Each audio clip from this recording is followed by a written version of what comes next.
ನಮಸ್ತೆ. Welcome to my cooking channel Mane Ruchi Mysuru. ಹೇಗಿದ್ದೀರಾ ಎಲ್ಲರೂ? ಚೆನ್ನಾಗಿದ್ದೀರಾ ಅಂದ್ಕೊಂಡಿದ್ದೀನಿ. ನಾವು ಚೆನ್ನಾಗಿದ್ದೀವಿ. ನೋಡಿ ಮನೆಯಲ್ಲೇ ಈಸಿಯಾಗಿ ಧನಿಯಾ ಪುಡಿ ಹೇಗೆ ಮಾಡೋದು ಅಂತ ತೋರಿಸ್ತಾ ಇದ್ದೀನಿ. ಧನಿಯಾ ಪುಡಿ ನೋಡಿ, ಹೊರಗಡೆ ಮೀಲಿ ಹಾಕ್ಸ್ಕೊಂಬರೋ ಅವಶ್ಯಕತೆನೇ ಇಲ್ಲ. ಹೊರಗಡೆ ಧನಿಯಾ ಪುಡಿ ಚೆನ್ನಾಗಿರಲ್ಲ, ಸ್ಮೆಲ್ ಇರಲ್ಲ.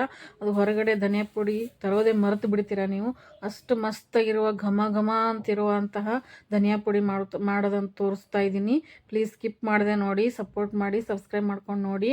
ಈಸಿಯಾಗಿ ಮನೆಯಲ್ಲೇ ಮಾಡ್ಕೋಬೋದು. ಅಡುಗೆ ಮಾಡುವಾಗ ಅಕ್ಕಪಕ್ಕ ಜನ ಬಂದು ಕೇಳ್ತಾರೆ ನೋಡಿ, ಯಾವ್ದು ಮಸಾಲೆ ಯೂಸ್ ಮಾಡ್ತೀರಾ ನೀವು ಪಲ್ಯಕ್ಕೆ, ಗ್ರೇವಿಗೆಲ್ಲ ಅಂತ ಕೇಳ್ತಾರೆ. ಅಷ್ಟು ಮಸ್ತಾಗಿರುವಂಥ ಧನಿಯಾ ಪುಡಿ ಪೌಡ್ರ್ ತೊಗೊಂಬಂದಿದ್ದೀನಿ ನೋಡಿ. ಫಸ್ಟಿಗೆ ನಾನು ಧನಿಯಾ ಕಾಳು ತೊಗೊಂಡಿದ್ದೀನಿ. ಚೆನ್ನಾಗಿರುವಂತಹ ಧನಿಯಾ ಕಾಳು ತೊಗೊಳ್ಳಿ. ಒಳ್ಳೆ ಕ್ವಾಲಿಟಿ ಅಂಗಡಿಯಲ್ಲಿ ಕ್ವಾಲಿಟಿಯಾದ ಧನಿಯಾ ತಗೊಳ್ಳಿ. ಯಾಕಂದರೆ ತೂತಿರುತ್ತೆ, ಹುಳ ಇರುತ್ತೆ, ನೋಡಿಕೊಂಡು ಧನಿಯಾ ಕಾಳು ತೊಗೋಬೇಕಾಗತ್ತೆ. 2 ಥರ ಬರುತ್ತೆ ಧನಿಯಾ ಕಾಳು. ನೋಡಿಕೊಂಡು ನಿಮ್ಗೆ ಯಾವ್ದು ಬೇಕದು ತೊಗೋಬಹುದು. ಅಂಗಡಿಯವ್ರಿಗೆ ಕೇಳಿ ಯಾವ ಧನಿಯಾ ತೊಗೊಂಡ್ರೆ ಪುಡಿ ಚೆನ್ನಾಗಿರುತ್ತೆ ಅಂತ. ಇದಕ್ಕೆ 2 ಮುಷ್ಟಿಯಷ್ಟು ಕರಿಬೇವು ತೊಗೊಂಡಿದ್ದೀನಿ. ಕರಿಬೇವು ನೋಡಿ ಫ್ರೆಶ್ ಆಗಿರಬೇಕು, ಸ್ವಲ್ಪನೂ ಗಲೀಜಾಗಿರಬಾರ್ದು, ನೀರಿನ ಅಂಶ ಇರಬಾರ್ದು. ಚೆನ್ನಾಗಿ ಬಿಡಿಸ್ಕೊಂಡು ಇಟ್ಕೊಳ್ಳಿ. ಅರ್ಧ ಸ್ಪೂನಷ್ಟು ಸಾಸಿವೆ ತೊಗೊಂಡಿದ್ದೀನಿ. ಅರ್ಧ ಸ್ಪೂನಷ್ಟು ಸಾಸಿವೆ, 1 ಸ್ಪೂನಷ್ಟು ಜೀರಿಗೆ ತೊಗೊಂಡಿದ್ದೀನಿ. ಮತ್ತು 1 ಸ್ಪೂನಷ್ಟು ಮೆಂತೆ ಕಾಳು, ಮತ್ತು 1 ಅರಿಶಿನ ಬೊಟ್ಟು ಅಂತಾರೆ ನೋಡಿ, ಅರಿಶಿನ ಬೊಟ್ಟು. ಅದು ಅರಿಶಿನ ಗೋಟು ಅಂತಾರೆ ನಮ್ಮ ಕಡೆ ಎಲ್ಲ. ಅರಿಶಿನದು 1 ಬೋಟನ್ನ ಚೆನ್ನಾಗಿ ಜಜ್ಜಿ ಇಟ್ಕೊಂಡಿದ್ದೀನಿ. ಡೈರೆಕ್ಟ್ ಹಾಕಿಬಿಟ್ರೆ ಏನಾಗುತ್ತೆ, ಮಿಕ್ಸಿಯಲ್ಲಿ ಚೆನ್ನಾಗಿ ಪೌಡ್ರ್ ಆಗೋಲ್ಲ. ಕುಟ್ಬಿಟ್ಟು ತರಿಯಾಗಿ ಕುಟ್ಕೊಂಡು ಇಟ್ಕೊಂಡಿದ್ದೀನಿ. ಈಗ ನೋಡಿ, ಚೆನ್ನಾಗಿ ನಿಧಾನಕ್ಕೆ ಲೋ ಫ್ಲೇಮಲ್ಲಿ ಒಂದು 10-15 ನಿಮಿಷನಾದರೂ ಹುರ್ಕೋಬೇಕಾಗುತ್ತೆ ಫ್ರೆಂಡ್ಸ್. ಅಷ್ಟು ಚೆನ್ನಾಗಿ ಹುರ್ಕೊಂಡ್ರೆ ಏನಾಗುತ್ತೆ, ಜಾಸ್ತಿ ದಿನ ಬಳಕೆ ಬರುತ್ತೆ ಮತ್ತು ಚೆನ್ನಾಗಿ ಪೌಡ್ರ್ ಆಗುತ್ತೆ. ಮನೆಯಲ್ಲಿ ಈಸಿಯಾಗಿ ಮಾಡ್ಕೋಬೋದು. ನಿಧಾನಕ್ಕೆ ಸಣ್ಣ ಉರಿಯಲ್ಲಿ ಧನಿಯಾಕಾಳು ಹುರ್ಕೊಳ್ಳಿ. ಧನಿಯಾಕಾಳು ಪಲ್ಯಕ್ಕೆ, ಗ್ರೇವಿಗೆ ಎಲ್ಲ ಅಷ್ಟೇ ಅಲ್ಲದೆ ಹೆಲ್ತಿಗೆ ತುಂಬ ಒಳ್ಳೆಯದು ಫ್ರೆಂಡ್ಸ್. ಧನಿಯಾ ತಂಪಲ್ವಾ, ಹೀಟ್ ಆಗೋರಿಗೆ ತುಂಬ ಒಳ್ಳೆಯದು, ಗ್ಯಾಸ್ಟ್ರಿಕ್ ಆಗೋರಿಗೆ ತುಂಬ ಒಳ್ಳೆಯದು, ಹೊಟ್ಟೆ ಉಬ್ಬರ ಇರೋರಿಗೆ ಧನಿಯಾಕಾಳು ತುಂಬ ಒಳ್ಳೆಯದು. ತಂಪು ಮತ್ತು ರಕ್ತನ ಪ್ಯೂರಿಫೈ ಮಾಡುತ್ತಂತೆ, ಗಲೀಜು ರಕ್ತನ ದೂರ ಹಾಕಿ ಒಳ್ಳೆ ರಕ್ತನ ಹೆಚ್ಚು ಮಾಡುತ್ತಂತೆ ಧನಿಯಾಕಾಳು, ಕೊತ್ತಂಬರಿ ಬೀಜ ಎಲ್ಲ. ತುಂಬಾ ಹೆಲ್ತ್ ಬೆನಿಫಿಟ್ಸ್ ಇದೆ ಧನಿಯಾಕಾಳಲ್ಲಿ. ಜಾಸ್ತಿ ಇದರಲ್ಲಿ ಸ್ಪೈಸಸ್ ಹಾಕಿಬಿಟ್ಟು, ಜಾಸ್ತಿ ಮಸಾಲ ಹಾಕಿಬಿಟ್ಟು ಮಾಡಿದ್ರೆ ಒಳ್ಳೆಯದಲ್ಲ. ಅದೂ ಗ್ಯಾಸ್ಟ್ರಿಕ್ ಆಗುತ್ತೆ. ಅದಕ್ಕೆ ಸಿಂಪಲಾಗಿ ಈ ಜೀರಿಗೆ, ಸಾಸಿವೆ, ಮೆಂತೆ ಹಾಕಿಬಿಟ್ಟು ಮಾಡಿದ್ರೆ ಹೆಲ್ತಿಗೂ ಒಳ್ಳೆಯದು ಮತ್ತು ಅಡುಗೆನೂ ಅಷ್ಟೇ ಘಮ ಘಮ ಇರುತ್ತೆ. ನಾವು ವೆಜಿಟೇರಿಯನ್ ಅಲ್ವಾ, ಜಾಸ್ತಿ ಸ್ಪೈಸಸ್ ಹಾಕಿ ಮಾಡಲ್ಲ ಧನಿಯಾ ಪೌಡ್ರು. ಅದಕ್ಕೆ ನಾನ್ ವೆಜ್ ಜಾಸ್ತಿ ಮಾಡೋರು ಏನಾಗುತ್ತೆ, ಸ್ವಲ್ಪ ಸ್ಪೈಸಸ್ಸು, ಹುರಿಗಡಲೆ ಎಲ್ಲ ಹಾಕಿಬಿಟ್ಟು ಮಾಡಬೇಕಾಗತ್ತೆ ನೋಡಿ. ನಾವು ವೆಜಿಟೇರಿಯನ್ ಅಲ್ವಾ, ನಮ್ಗೆ ಜಾಸ್ತಿ ಮಸಾಲ ಇಷ್ಟನೂ ಆಗೋದಿಲ್ಲ ಮತ್ತು ಹಾಕೋದಿಲ್ಲ ನಾವು ಮನೆಯಲ್ಲಿ. ಅದಕ್ಕೆ ಇಷ್ಟೇ ನಾನು ಹಾಕಿ ಮಾಡ್ತಾಯಿದ್ದೀನಿ. ಇಷ್ಟೇ ನೋಡಿ, ನಾವು ಹೊರಗಡೆ ಹೋಟೆಲಲ್ಲಿರುವಂಥ ಧನಿಯಾ ಪುಡಿ ಘಮ ಬರುತ್ತೆ ನೋಡಿ. ಅಷ್ಟು ಮಸ್ತಾಗಿರುವಂಥ ಧನಿಯಾ ಪುಡಿ ಇಷ್ಟೇ ನೀವು ಮಾಡಿ ಹಾಕಿ.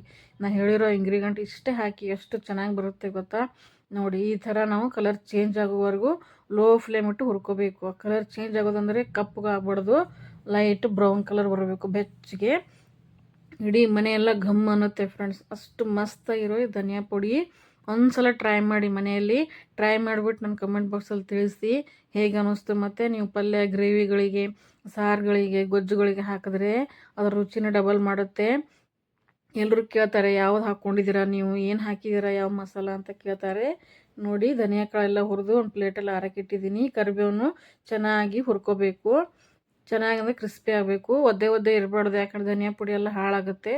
ಕ್ರಿಸ್ಪಿ ಆಗೋವರೆಗೂ ಹುರ್ಕೊಂಡು ಅದರಲ್ಲೇ ಹಾಕಿ ಇಟ್ಬಿಡಿ. ನೆಕ್ಸ್ಟು ಮೆಂತ್ಯ, ಜೀರಿಗೆ, ಸಾಸಿವೆ, ಅದನ್ನು ಒಮ್ಮೆಗೆ ನೀಟಾಗಿ ಚಟಪಟ ಅಂತ ಸಿಡಿಯೋವರೆಗೂ ಹುರ್ಕೊಳ್ಳಿ. ಸಾಸಿವೆ, ಜೀರಿಗೆ, ಮೆಂತ್ಯ ತುಂಬ ಒಳ್ಳೆ ಕಾಂಬಿನೇಷನ್ ಫ್ರೆಂಡ್ಸ್. ಮಸ್ತಾಗಿರುತ್ತೆ, ಘಮ್ ಅನ್ನುತ್ತೆ ಈ ಧನಿಯಾ ಪುಡಿ ನೋಡಿ. ಒಂದ್ಸಲ ಈ ಥರ ಮಾಡಿ ನೋಡಿ. ನೀವು ಬೇಕಾದರೆ ಸ್ಪೈಸಸ್ ಯಾವುದಾದ್ರೂ ಹಾಕ್ಕೋಬಹುದು. ಮತ್ತು ಖಾರ ಬೇಕಂದರೆ ಮೆಣಸನ್ನು ಹಾಕ್ಕೋಬೋದು, ಮತ್ತು ಕೆಂಪು ಮೆಣಸನ್ನು ಹಾಕ್ಕೋಬೋದು. ಮೆಣಸಿನ್ಕಾಯಿ ಯಾವ್ದು ಬೇಕಾದ್ರೆ ಹಾಕ್ಕೋಬೋದು ನೀವು ನೋಡಿ. ಅದನ್ನು ಹುರಿದ್ಬಿಟ್ಟು ಅದೇ ಧನಿಯಾ ಕಾಳಲ್ಲಿ ಹಾಕ್ತಾಯಿದ್ದೀನಿ.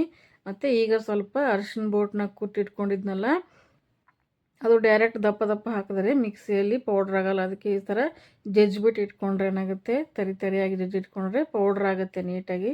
ಅರಿಶಿನ ಇನ್ನೂ ಹೆಚ್ಚನ್ನು ಹಾಕೋಬೋದು ಫ್ರೆಂಡ್ಸ್. ಅರಿಶಿನ ಹೊರಗಡೆ ತಂದು ಹಾಕೋಬಿಡಿ, ಈ ಥರ ಅರಿಶಿನ ಬೋಟೆ ಹಾಕೊಳ್ಳಿ.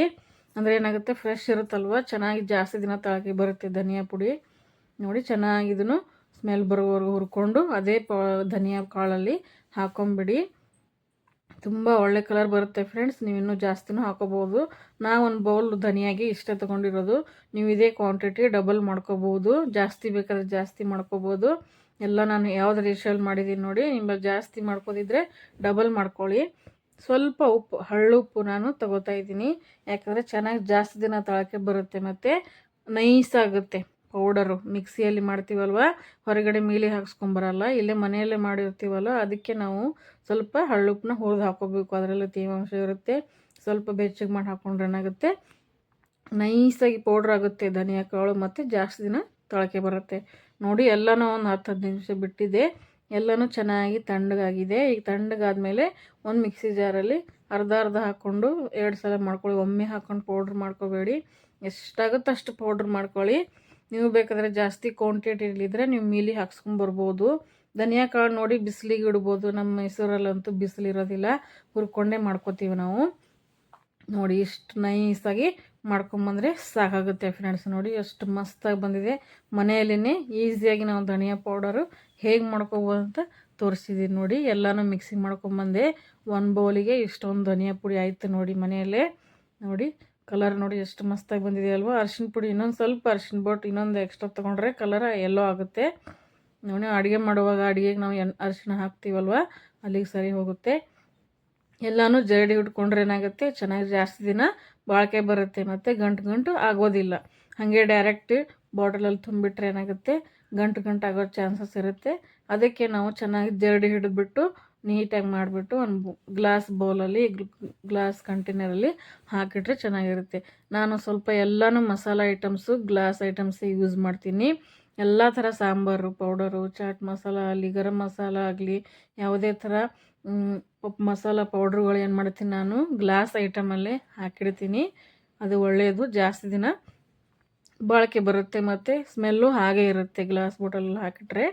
ಇದೊಂದು ಟಿಪ್ಸ್ನ ಒಂದು ಸಲ ಟ್ರೈ ಮಾಡಿ ನೋಡಿ. ಎಲ್ಲನೂ ಗ್ಲಾಸ್ ಐಟಮ್ಸಲ್ಲಿ ಪೌಡ್ರ್ ಹಾಕಿಡಿ. ನೋಡಿ ಎಷ್ಟು ಮಸ್ತಾಗಿ ಬಂದಿದೆ ಅಲ್ವಾ.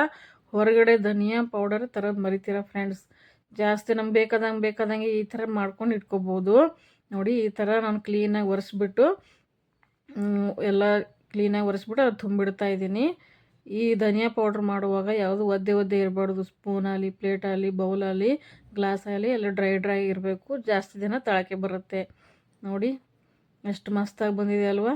ಇದು ನೋಡಿ ನಾವು 2-3 ಜನಕ್ಕೆ ಆರಾಮಾಗಿ 2-3 ತಿಂಗಳು ಆರಾಮಾಗಿ ಹೋಗುತ್ತೆ. ಜಾಸ್ತಿ ಯೂಸ್ ಮಾಡೋರಿಗೆ 2 ತಿಂಗಳು ಆಗುತ್ತೆ.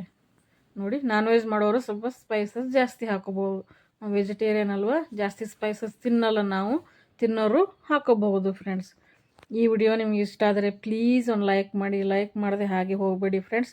ನಿಮ್ಮ ಲೈಕ್ ನಮಗೆ ಜಾಸ್ತಿ ಹುಮ್ಮಸ್ ತರಿಸುತ್ತೆ, ಇನ್ನೂ ವಿಡಿಯೋ ಮಾಡಬೇಕಂತ ಇಂಟ್ರೆಸ್ಟ್ ಬರುತ್ತೆ ಫ್ರೆಂಡ್ಸ್. ಲೈಕ್ ಮಾಡಿ ಮತ್ತು ಫ್ಯಾಮಿಲಿ ಫ್ರೆಂಡ್ಸಿಗೆಲ್ಲ ಶೇರ್ ಮಾಡಿ. ಈ ಧನಿಯಾ ಪುಡಿ ಮಾಡೋ ವಿಧಾನ ನಿಮಗೆ ಇಷ್ಟ ಆದರೆ ಪ್ಲೀಸ್ ಸಬ್ಸ್ಕ್ರೈಬ್ ಮಾಡ್ಕೊಂಡು ನೋಡಿ. ಫ್ಯಾಮಿಲಿ ಫ್ರೆಂಡ್ಸಿಗೆಲ್ಲ ಶೇರ್ ಮಾಡಿ. ಕಮೆಂಟ್ ಬಾಕ್ಸಲ್ಲಿ ತಿಳಿಸಿ friends. Thank you for watching. ಮತ್ತೆ ಸಿಗೋಣ ನೆಕ್ಸ್ಟ್ ವಿಡಿಯೋದಲ್ಲಿ.